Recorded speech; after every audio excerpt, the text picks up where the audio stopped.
Good evening students. இன்னைக்கு 10th தமிழில் பாணயம் பாராட்டுதல் அப்படின்னு சொல்லிட்டு ஒரு 5 மார்க் கொஷின் வரும். அந்த 5 மார்க் கொஷின் தான் எப்படி எழுதுது அப்படின்னு சொல்லி பார்க்க போகிறோம்.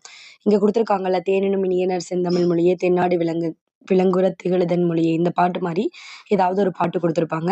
கீழே வந்து ஆசிரியரோட பேர் வந்து கொடுத்துருப்பாங்க. ஓகேவா? ஸோ இப்போ நீ என்ன பண்ணுற அப்படின்னா, கொடுத்துருக்க பாட்டை ஒரு 2 or 3 டைம்ஸ் வந்து நல்லா ரீட் பண்ணி பாருங்கள்.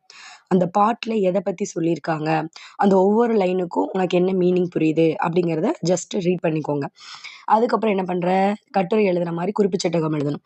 குறிப்பு சட்டகத்தில் திரண்ட கருத்து, மைய கருத்து, சொல்நயம், தொடைநயம், அடுத்து தலைப்பு. ஓகேவா? இந்த 5 ஹெட்டிங் மட்டும் எழுதுங்க. திரண்ட கருத்து, மைய கருத்து, சொல்நயம், தொடைநயங்கள், தலைப்பு. இந்த 5 ஹெட்டிங் மட்டும் எழுதிக்கோங்க. ஓகேவா? 5 ஹெட்டிங்க்கு 5 மார்க்கு. இப்போ ஒவ்வொன்றுக்கும் ஒரு இது மாதிரி கொடுத்துருக்காங்க பாருங்க. திரண்ட கருத்து, வாழைக்கு அழகு குருத்து, பாடலுக்கு அழகு கருத்து. என்ன பாட்டு கேட்டாலும் இது நீ எழுதலாம். இதே மாதிரி பாக்ஸ் போட்டு நீட்டாக எழுதிருங்க. திரண்ட கருத்துன்னு ஹெட்டிங் போட்டுட்டு அதுக்கு கீழே பாக்ஸ் போட்டு இந்த மாதிரி எழுதிக்கோங்க. வாழைக்கு அழகு குருத்து, பாடலுக்கு அழகு கருத்து. அடுத்து இப்போ திரண்ட கருத்து அப்படின்னா என்னன்னா, தேனினும் இனியனர் செந்தமிழ் மொழியே. இந்த லைன் நான் படிச்சுட்டேன். இதுக்கு என்ன மீனிங்? செந்தமிழ் வந்து தேனை விட இனிமையான இருக்கு அப்படின்னு சொல்றாங்க. தமிழ் மொழியானது தேனை விட இனிமையான சொல்லியிருக்காங்களா? ஸோ உனக்கு அந்த லைனை படிச்சு என்ன புரியுதோ அதை அப்படியே எழுது. ஓகேவா? ஒவ்வொரு லைனுக்கும் ஒரு லைனுக்கு உனக்கு மீனிங் தெரியல விட்டுரு, அடுத்த லைனோட மீனிங் தெரிஞ்சதுன்னா எழுது. திரண்ட கருத்துனா ஒவ்வொரு லைன்லையும் என்னென்ன மீனிங் கொடுத்துருக்காங்க அப்படிங்கிறத ஃபுல்லாக எழுதுறது தான் திரண்ட கருத்து. ஓகேவா? ஒரு ஹெட்டிங் முடிஞ்சு. நெக்ஸ்ட் மைய கருத்து. மைய கருத்து அப்படிங்கிறது பொதுவாக இதில் எதை சொல்லியிருக்காங்க? மொழியை பற்றி, அதாவது தமிழ் மொழியை பற்றி புகழ்ந்து சொல்லியிருக்காங்களா? இங்கே கொடுத்துருக்காங்க பாரு. தமிழ் மொழியின் இனிமையும் பெருமையும் உடையது, அதன் பல்வேறு சிறப்புகளால் இனிவரும் காலங்களிலும் தலைத்து ஓங்கும். இதுதான் மெயின் பாயிண்ட்.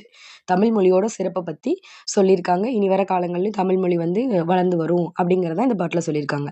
ஸோ மெயினாக எதை பற்றி சொல்லியிருக்காங்க அப்படிங்கிறதா மையக்கருத்து. ஓகேவா? 2 ஹெட்டிங் முடிஞ்சு. அடுத்து நான் என்ன சொன்னேன்? பொருள் நயம் எழுத வேண்டாம், சொல் நயம் பாருங்க.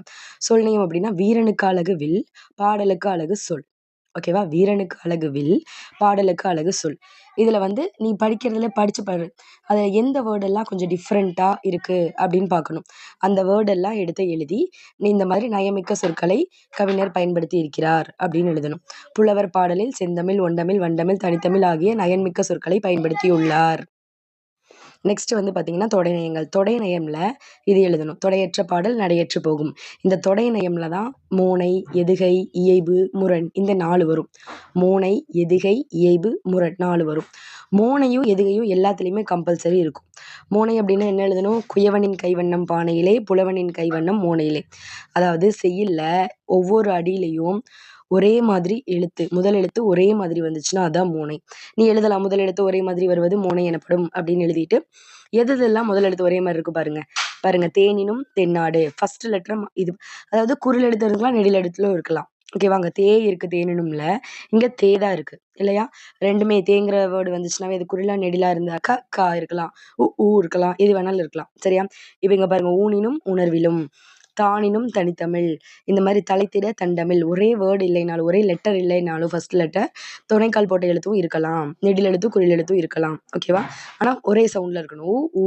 ஓகேவா? ஒரே சவுண்டு தான் வருது. எப்படி இருக்குது? துணைக்கால் மட்டும் தான் சேர்ந்துருக்கு. அந்த மாதிரி இருந்தாலும் அதை நம்ம என்ன எடுத்துக்கணும்? மோனை அப்படின்னு சொல்லி எடுத்துக்கணும். ஓகேவா?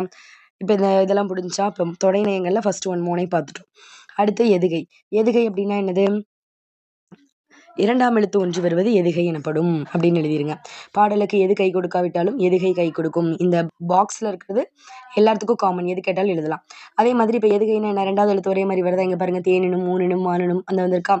எத்தனை லைனில், இப்போ 4 லைனில் இந்த மாதிரி 4 எழுத்து இருந்தாலும் எடுத்து எழுதிட்டு அந்த லெட்டரை மட்டும் கொஞ்சம் ஹைலைட் பண்ணி காமிச்சிருங்க. கீழே ஒரு டேஷ் கூட போட்டு காமிக்கலாம், அண்டர் ஸ்கோர் போட்டு காமிக்கலாம். அடுத்து இயைபு தொடை. இயைபு முரண் இது வந்து சிலதுல தான் இருக்கும், சிலதுல இருக்காது.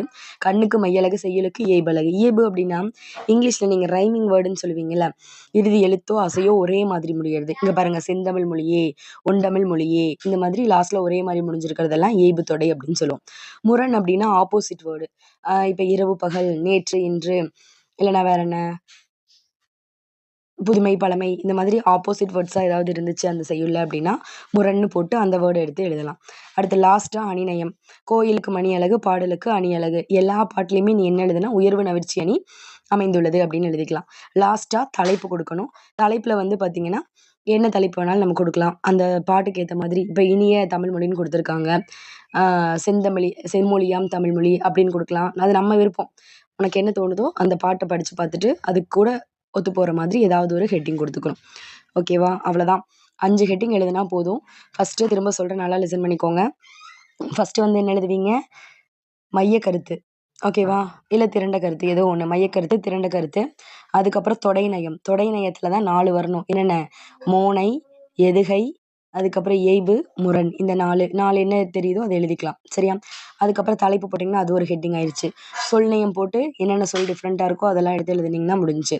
அணிநயம்ல எப்பயுமே என்ன பண்ணு? உயர்வின வச்சு என்ன எழுது. இந்த பாக்ஸ் போட்டு குடுத்துருக்கிறது எல்லாத்தையுமே நல்லா படிச்சுக்கோங்க. ஓகேவா? அவ்வளோதான். Thank you.